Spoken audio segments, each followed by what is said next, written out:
Alright, we're going to read Chapter 19 and Chapter 20 of White Fang. Chapter 19, Abandoned. White Fang's life with his new master went along smoothly. There was no beatings, plenty of food, and many kind words. Still, it took White Fang a long time to adjust. The wolf continued to bare his fangs at other dogs, and was still nervous about hands coming too close. His new master never lost patience, though, and White Fang slowly learned to accept this new way. Although he did not wag his tail or whine with excitement when Whedon approached, he showed his affection in other ways. Even though it was Matt who fed him, White Fang was devoted only to Whedon. Matt put White Fang back to work on sleds. He liked pulling the sled and happily did his best. Every day, the team went out to pick up supplies or inspect the area. This was much easier work than with Gray Beaver. They covered less distance and the loads were lighter. He worked well with the other dogs, but still kept his distance. There were no fights this time. Matt would not allow it. He pulled apart any animals who tried. One morning, his master went off on his own sled. Whedon often spent the days working elsewhere, so White Fang was not worried.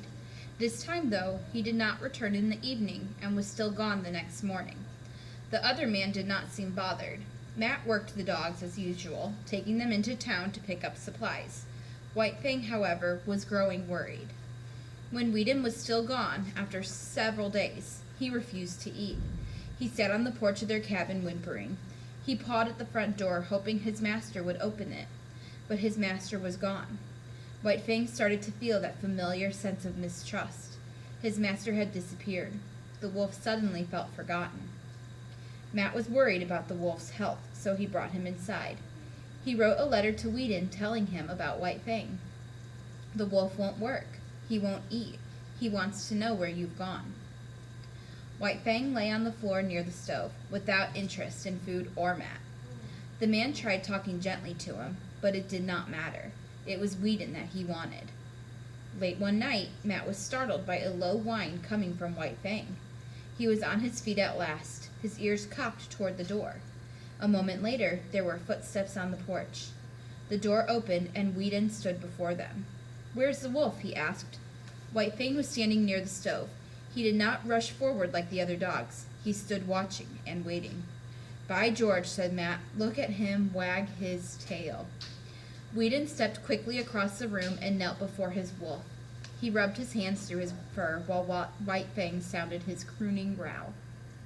And then, quite suddenly, White Fang thrust his head forward. He pushed his way in between his master's arm and body.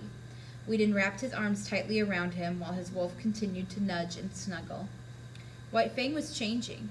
He was learning to do things that other dogs took for granted, wagging his tail, greeting his master at the door, and snuggling in close. He was learning how to love. Chapter 20, On to California. It was in the air. White Fang sensed something was coming, something that he would not like. His master was acting strangely. Things around the cabin were being moved and put into boxes and trunks. White Fang started to suspect that Whedon was going to leave again. "Listen to that, would you?" Matt said.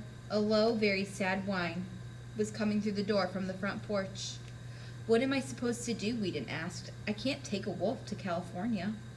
"I'm not arguing with you. I'm just saying, I think that wolf's on to you." Matt went back to packing some of his friend's things. Whedon listened to his wolf crying. This was a terrible thing, but what else could he do? It would not be fair to take him south. It was not his home.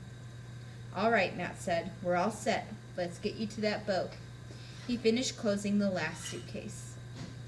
The two men had already worked out a plan.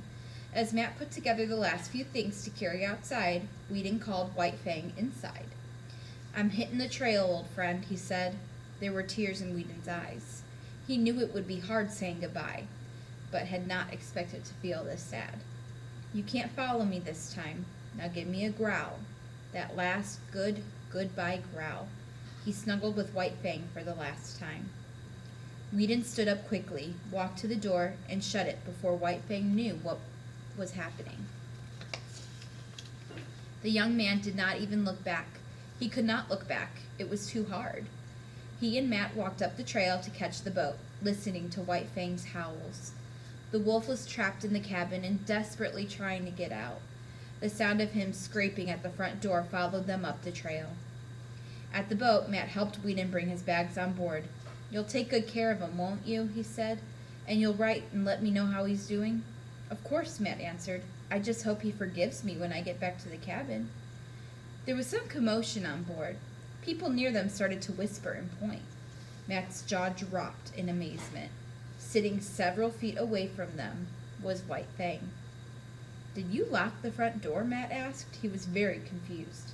Whedon nodded. White Fang walked carefully over to his master and sat at his feet. Whedon checked the wolf and noticed fresh cuts along his muzzle and matted fur. "We forgot one thing," he said in amazement. "We forgot the window." He looked up at Matt. He jumped through the window to follow us. "Well, I'll be," Matt shook his head. Whedon stood up with a smile on his face. "Don't worry about writing to me about the wolf, Matt. I'll write to you instead." "What? Whedon, you can't be serious." "I'm very serious." He turned and bent back over the wolf, rubbing his belly and scratching behind his ears.